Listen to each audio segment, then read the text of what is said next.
kita berbicara risk appetite ya, pastilah korelasi antara keadaan pasar saat ini sangat tinggi ya dengan risk appetite dari investor-investor kita. Kalau kami di Trimega berbicara dengan nasabah-nasabah, klien-klien tentunya sekarang memang risk appetite sedang agak medium to low ya sekarang ya, karena mungkin investor sedang dalam keadaan cautious melihat volatilitas yang ada di pasar saham terutama, dan juga pasar obligasi pun juga cenderung ada volatilitas meskipun agak lebih baik ya di obligasi.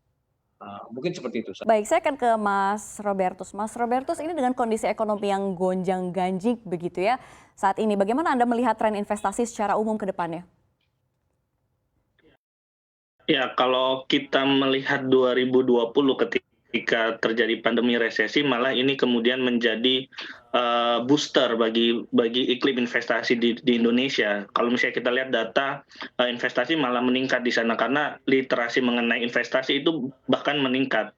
Kalau menurut saya memang ada perbedaan di 2020 dan 2022, terutama di tahun 2022 ini kita akan menghadapi ancaman inflasi yang tinggi, beda dengan tahun 2021 menurut saya 2020. Menurut saya ke depan mungkin tren investasi kita akan mulai melandai. Kalau kita lihat dari sekarang ini kan tren investasi terutama ke pasar ekuitas, misalnya saham ini kan pertumbuhannya tinggi ya, di atas 40%, di atas 50% dalam year on year-nya. Menurut saya akan mulai melandai karena masyarakat menurut saya akan mulai saving money untuk kemudian jaga-jaga untuk kebutuhannya, jaga-jaga untuk kemungkinan terburuk dibanding misalnya 2020 ketika adanya pandemi.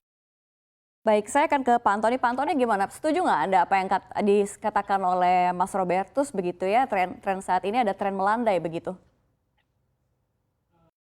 Saya setuju.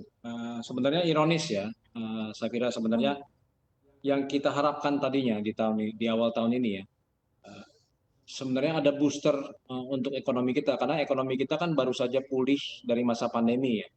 Jadi semestinya gerakan ekonomi itu ada momentum, di mana momentum itu adalah tentu saja positif, karena kan berawal dari ekonomi yang tadinya dalam keadaan lockdown, dibatasi, kemudian pandemi sudah mulai surut dan berkurang, tentunya pergerakan ekonomi, aktivitas ekonomi akan naik dengan drastis, dan kita harapkan tadinya ekonomi bisa naik lebih tinggi gitu. Nah, memang seperti yang tadi Mas Robertus sampaikan, sekarang mungkin dengan adanya perang Ukraina, kemudian juga yang menimbulkan banyaknya bottleneck yang terjadi ya di supply. Ini kan inflasi yang terjadi pada saat ini sebenarnya supply side driven inflation. Jadi didorong oleh banyaknya bottleneck yang terjadi di berbagai aspek supply chain dari baik itu manufacturing maupun services gitu. Jadi inflasi ini jadi dengan gerakan dan reaksi dari the Fed, terutama ya central bank, not only the Fed, mungkin central bank around the world, menimbulkan ancaman resesi yang akan terjadi di bulan-bulan ke depan. Baik Pak Antoni, ini kalau untuk Trimegah sendiri begitu ya, di tengah banyaknya ancaman global begitu, ini seperti apa nih arah investasinya kemana untuk Trimegah sendiri?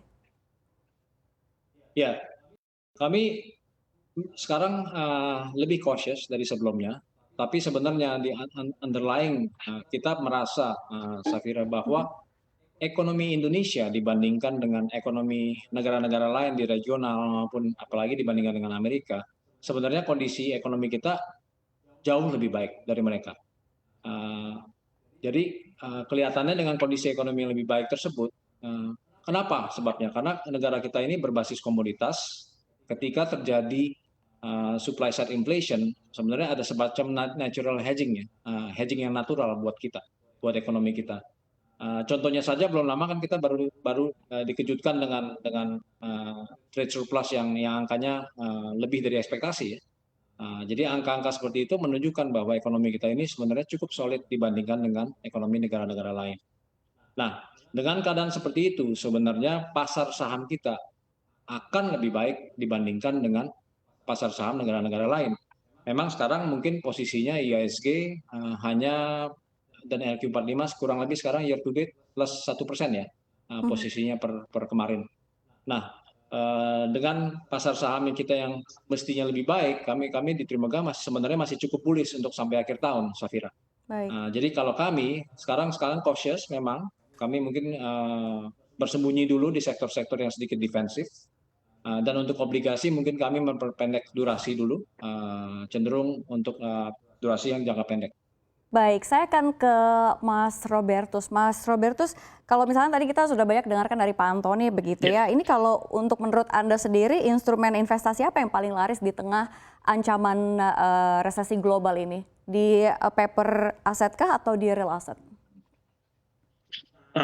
Menurut saya kalau kita ukur pakai angka pasti cukup sulit ya. Namun saya masih melihat paper aset akan menarik karena kita bicara faktor likuiditas. Ketika kemudian risiko ini meningkat, kita harus bagi saya akan melihat likuiditas, bagaimana kemungkinan ada faktor-faktor yang kemudian membuat kita ekonomi drop atau kemungkinan terburuk, kita harus bisa mengamankan aset kita, entah itu mengkonversinya menjadi cash misalnya untuk kemudian kita bisa bertahan. Menurut saya akan mungkin untuk kemudian dikonversi atau dilikuidasi mungkin akan lebih sulit ketika masa resesi, karena ini kan ketika resesi ekonomi menjadi pesimis, daya beli juga akan turun. Menurut saya paper aset sih mungkin yang mungkin akan kemudian masih digandrungi masyarakat nantinya karena faktor likuiditas tadi. Baik, kalau misalkan menurut Anda nih di antara emas versus falas obligasi, di antara aset ini mana yang layak untuk dikoleksi lebih banyak sampai badai resesi ini berlalu, Mas Robertus? Ya, kita kan badai resesi ini kita belum tahu sebenarnya, kita nggak usah bicara sampai berakhir. Bahkan untuk kena ke Indonesia aja kita masih butuh review terus-menerus gitu. Kita belum tahu. Menurut saya ini balik lagi ke investor masing-masing. Kalau kemudian untuk emas mungkin untuk jangka panjang mungkin akan lebih menguntungkan. Kenapa? Karena walaupun memang emas ini sebagai safe haven, namun resesi kali ini dibarengi dengan kenaikan inflasi yang memicu kemudian bank sentral menaikkan suku bunga, yang ini membuat opportunity cost memegang emas juga tinggi, dan ini juga yang menyebabkan harga emas bahkan turun ke level 1.800 per troy ounce atau kurang. Kemudian juga kalau misalnya kita menurut saya yaitu durasi waktu kita investasinya mungkin yang akan disesuaikan. Kalau misalnya kita bicara emas ya mungkin kita bisa memperpanjang durasi investasi kita. Kalau misalnya kita kemudian ingin berinvestasi di falas mungkin itu bisa untuk jangka pendek karena sifatnya yang juga menurut saya cukup volatil juga untuk sampai saat ini. Kemudian untuk obligasi pun ya mungkin juga untuk jangka pendek melihat volatilitas yang ada, karena emas juga kalau dibandingkan tadi dengan falas kemudian obligasi saat ini mungkin cenderung lebih tenang untuk geraknya.